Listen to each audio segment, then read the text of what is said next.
Eddy est chargé de vérifier l'état des pelouses de la ville et notamment du stade. Employé par la mairie, il a vu apparaître la rémunération au mérite. Et au départ, il était plutôt inquiet. La peur, c'était que des managers évaluent à l'affinité.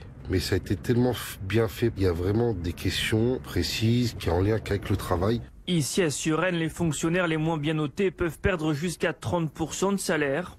Les meilleurs se voient accorder une augmentation. Avec du recul, Eddy se dit convaincu par le dispositif. Vu la conjoncture actuelle de la fonction publique où le point d'indice est gelé depuis quelques années, ça motive en moyenne sur une année. Ça peut faire 300, 400 euros. La mairie a mis en place ce système de primes en 2015 et elle aimerait bien que d'autres villes s'en inspirent, mais sous certaines conditions. Il faut que ça se passe dans la transparence. L'ensemble des critères d'évaluation, il faut que ce soit le plus objectif possible. Sinon, on va dire c'est à la tête du client et tout ça. Au préalable, les critères d'attribution ont d'ailleurs été longuement discutés avec les syndicats de la ville. Pour qu'un accord fonctionne, il faut deux entités fortes. Ce qui est le cas à Suresnes, c'est pour ça que ça fonctionne.